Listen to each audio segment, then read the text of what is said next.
not the dominant challenge we face as a country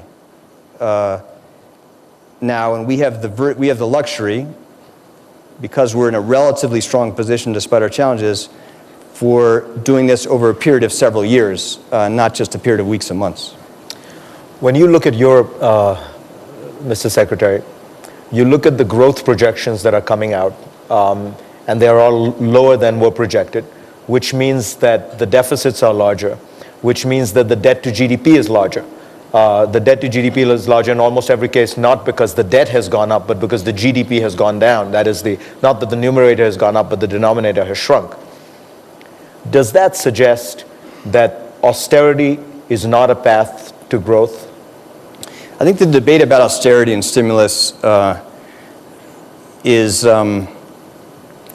mostly divorced from a much more practical reality. The proponents of stimulus, I think, today now realistic are probably exaggerate its power and its reach now. And I think the people who talk about economic problems as mostly problems you can solve with austerity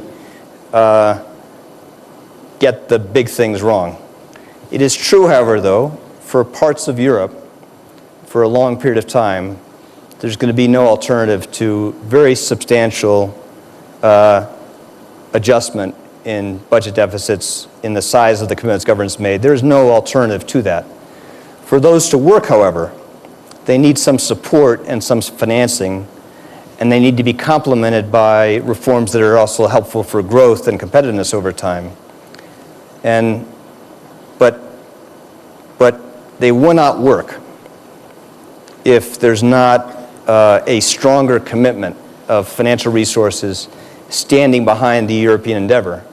And without that, those reforms will never work. And you're right, countries will face the risk that every disappointment in growth will be met with a austerity that will feed the decline.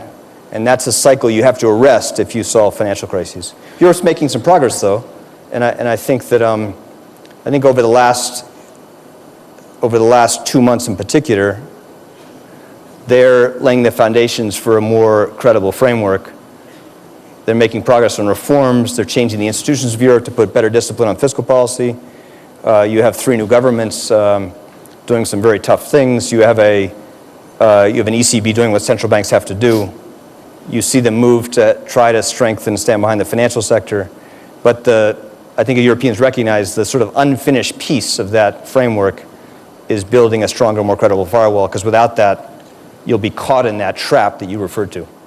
But if you need a stronger and more credible firewall, at the end of the day, there are only so many funds. And one proposal has been to get the IMF more involved and to ask the IMF to draw lines of credit from its existing members, and particularly, obviously, it would be the United States, but it would be China, which is sitting on $3 trillion of foreign exchange reserves. The news reports say that the United States is not enthusiastic about this proposal. Is that true? Well, let me describe our position for you, and I think it's a reasonable position, and I think it has very broad-based support, even in Europe.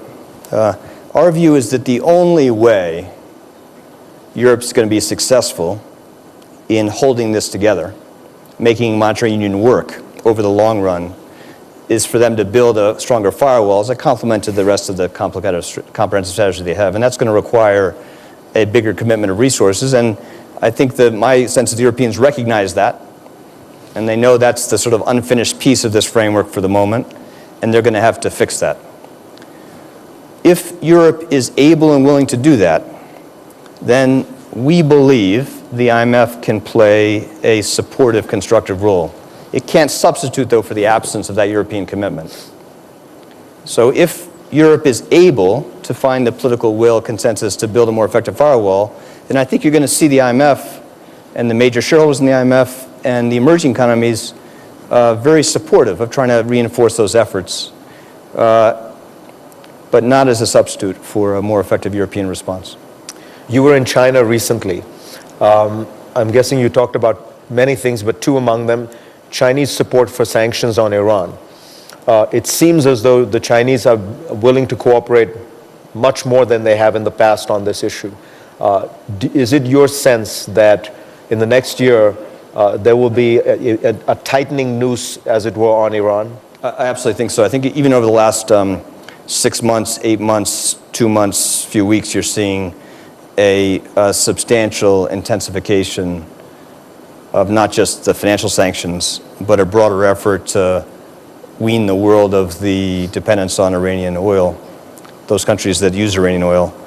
And my sense is also that China wants to be part of that effort, because China views it as very much in China's interest not to see Iran undo the delicate balance of power there is in the Gulf. But we'll have to see. We're still at the early stage of this next wave of